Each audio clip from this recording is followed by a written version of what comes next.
Hello, hello everybody. Thank you for tuning in to another Starcraft 2 broadcast. I am Anaris, and I have with me 2 players and a bag of carrots. That's right. You can actually hear the bag right there. It is way awesome. But hey, let's talk about the game here, as you are not here to talk about my consumption of vegetables. We have Rain of Team Fnatic spawning as the Blue Terran down in the bottom left position against DRG, player from last video that we saw. Very strong Zerg, DongRaeGu, and the bottom right. Bottom light? Yeah, I'm inventing positions as we go. So we are going to be watching the game on Tal'Darim Altar. Very macro-oriented map. One of my favorite right now, as I've been practicing pretty hard on it. And let me just say that I'm hoping that we're going to have a good match today. Last match that we saw with DRG had Lucifron. I really don't feel that he took advantage of a couple aggressive opportunities, or opportunities for aggression, I could say. Just kind of felt like he let himself get turtled up there, and so I'm going to be waiting to see what's he going to do. It looks like he's going to be going ahead with the barracks at the top of the ramp. So this could lead to one of two things. Could have a 2 racks pressure, or 1 racks fast expand. I mean, either one would technically work in this situation. So with that second SCV coming down, watching the monies, I think we're going to be seeing 2 racks pressure here today from Rain. So DRG, that is not something that he really has dealt with so far in this tournament. So I'm a little curious how he plays. I've, having watched DRG so far, it feels like he just kind of likes going ahead, macroing up. If his opponent wants to kind of get map control, that's fine. I mean, he's not really going to be able to do a whole lot about it, considering that Hellions are just, well, pretty freaking amazing at killing Zerglings. So you know what? He just kind of sits back, does his own thing, macros kind of defensively, and when he's ready to go, the floodgates open, and that's all she wrote. So Rain already has identified the spawning location of his opponent. You see, he's actually got a couple different SCVs out right now, 2 to be exact. One of which is going to be throwing down a bunker. Now, this is kind of a risky move right here, because I think that SCV saw that Overlord. I can't be positive, but no, actually probably not. But DRG likewise doesn't see that bunker either. This could go either way, man. Let me just tell you. But DRG does have the Overlord position. Again, I talked about this in Game 2 with Lucifron, how the positioning of the Overlords for DRG really helps them know when those attacks are coming. And so there's that Marine coming down. Will it make it to the bunker? Safe! Now, this is patch 1.3.6, so the SCV heal hut, as you've seen on Husky Starcraft video, that I think I did one too, where the SCV can repair itself inside of the bunker, still works in this patch. So I don't really think we're going to see that as a game-breaking thing right now, but what we will see is a very strong Zergling response here by DRG. Notice how he also has the drones out as well. He's been using these as basically a defensive unit to cut off reinforcements between the bunker and the base, and you see how that's worked out extremely well for him. Basically, Rain only has 1 Marine out here, and he's trying to get that out of the next bunker, but yep, that attack has failed to contain the Zerg player. And now we've seen that he is in a pretty good spot in terms of workers, still 15. So considering the fact that DRG used his workers for defense and cut off a supply line for a good 20 seconds or so out in midfield, I'm really surprised that he hasn't suffered greater losses. Of course, you could see 1 Zergling is all he lost from that attack. So I almost feel that kind of backfired a little bit. But, Rain was successful in forcing his opponent to cut some drones, delay the economic expansion there, and Rain was able to get up his own command center as a result here, and he's going to be able to produce plenty of defensive Marines from these 2 barracks. So I think ultimately, despite the fact there's a little bit of a supply gap right now, 36 to 27, I feel like Rain is still in a pretty good position.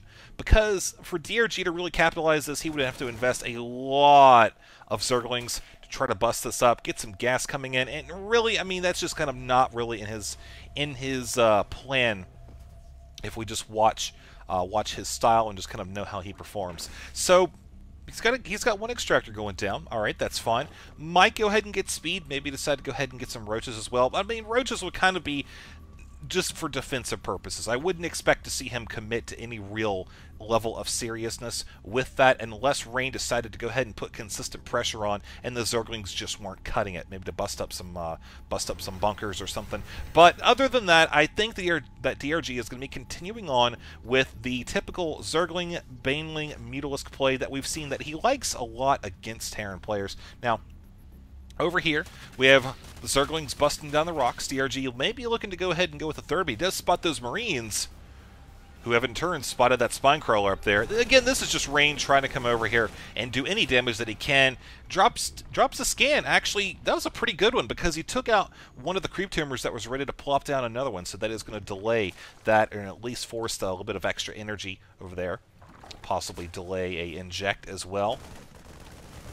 DRG decided to go ahead and sacrifice this Overlord to get an idea of what's going on beyond the wall here, where Rain does have a reactor and a tech lab. I'm sure we can expect to see Stim Pack on the way here fairly soon. Yep, sure enough, there we go. He does have that factory.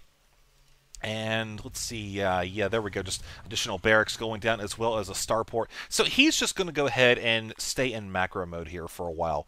He's got a decent number of Marines, so I wouldn't be surprised if he continued to use these to assert light map control. I say light, and what I mean is he's not going to extend himself too far out here, because DRG, you know, it's the 840 mark. It's kind of at the point where Zerg can really start getting out a lot of Zerglings, and since this is Rain's only real line of defense, he doesn't want to commit this too much to an attack unless he knows that he is going to be able 100% sure to reap the benefits that make it worth it.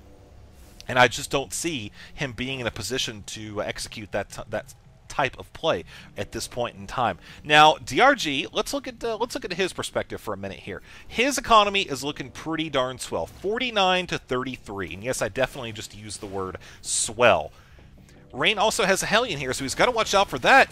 Check the depot, wasn't able to get in there.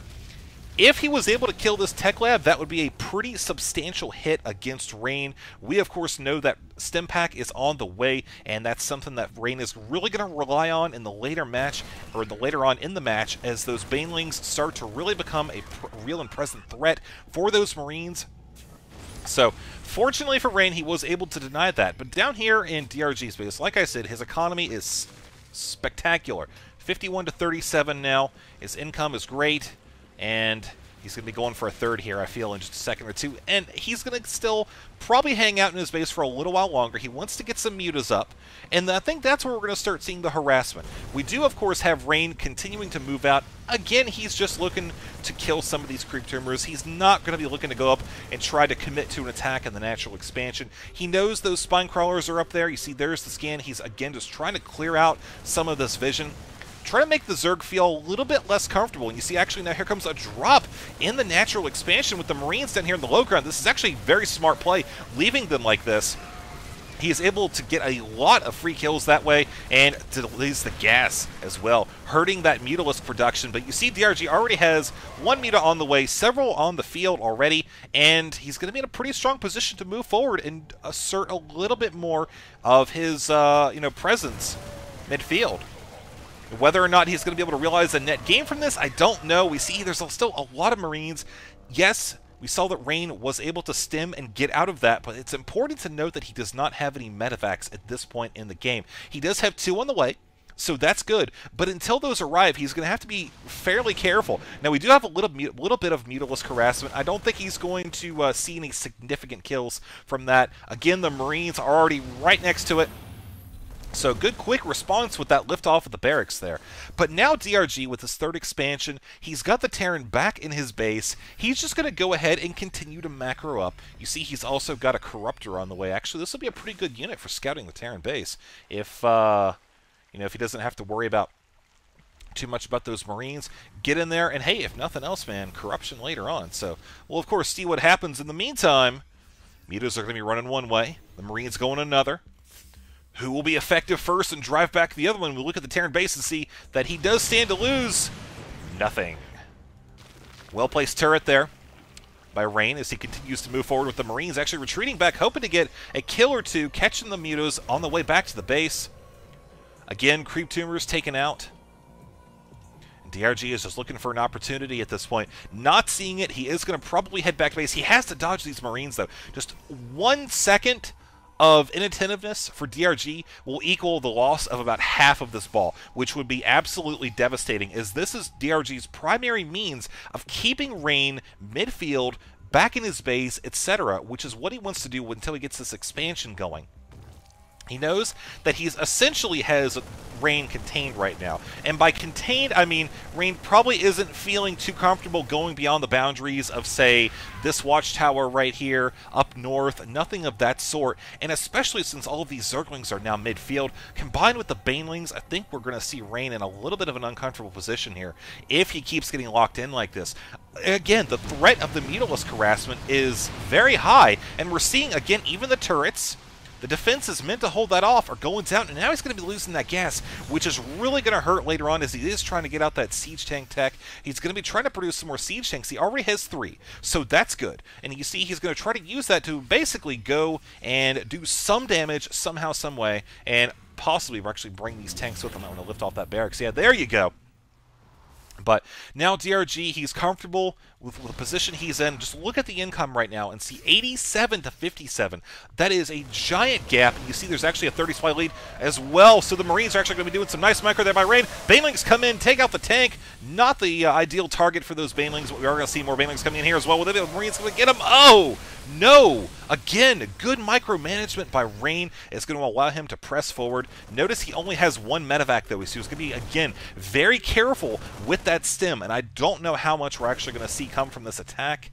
He could decide to maybe try to push up here, but there's a lot of Banelings. I just don't think it's going to work out very well. And so he's going to be going actually for a very nice attack. I like this a lot. The problem with this is that you see there's a lot of Banelings here coming in, more Zerglings as well, and with the Terran player tucked into this corner like this, he's not going to have a lot of room for maneuverability if a counterattack comes, which I think it will. Yes, indeed, those Banelings coming in. Sure enough, Marines trying to run out. They're getting funneled between the siege tanks, and now that attack has just been, we'll use expunged. We're going over some awkward words today, even though it may not necessarily fit, but I felt like saying it. It was expunged. So as far as income now goes, 88 to 57. You look at the army size, 2250 to 1400. Just there's a 60 supply gap, and Rain I just don't feel like is in a very comfortable position at all. Yes, he's got a decent number of Marines, enough to thwart the Muta harassment, unless that happens. But as far as, again, able to expand these mutas, again, it comes down to the mobility. Those Marines are going to be stimming back and forth between those 2 bases, because I have a feeling DRG is just like, look, okay, you know what? All you've really got to counter me are those Marines there. Siege tanks are too, threat to a direct assault. But these 2 bases are pretty far apart. These mutas can obviously get around a little bit quicker, go into the mineral line for one, go into the mineral line for the other, just bounce back and forth, and as long as there's not too many turrets here, which we see there are a decent number, we got 5 right now, then he's going to be able to just continue keeping those Marines going back and forth, whittling them down, overstimming, not by overstimming, but I guess rather extended stimming, beyond the healing capabilities of this one poor medevac, which you see is already taxed right now. And so now we've got the mutas just taking out more stuff, man. He's got the turret. He's going to come down here, check this out. We see that actually the Muta harassment down here has forced a response from the Marines, which is going to allow the Zerglings to come up here and take out the siege tanks. Brilliant move by DRG, who's coming in now with the Banelings. We've got to be very careful here. We'll actually get down and watch this, see if those Banelings actually come down and spot it. Oh, man, SCV's going down as well. But very nicely handled by DRG. Again, I think that was a very smart play. Looking back up here, you see this mineral line is untouched. We do have the mutas coming in as well as some Banelings coming down. Uh-oh. There's nothing to stop them from coming into these SCV lines. Will Rain run these guys? Oh, man, so very close. We are going to see that go down as the worker kill goes up 32 to 5, 36 now, 38. I feel like there's really no way for Rain to come back from this. I mean, especially after how DRG handled that attack so appropriately, dragging the Marines down, refocusing Rain's attention down to the 3rd, and then exploiting that by attacking the natural. Going to lead to a GG from fnaticRain in game number 1. So let's go into game number 2. Let's see if Rain is able to hold up against the onslaught, man. DRG is just on a roll today.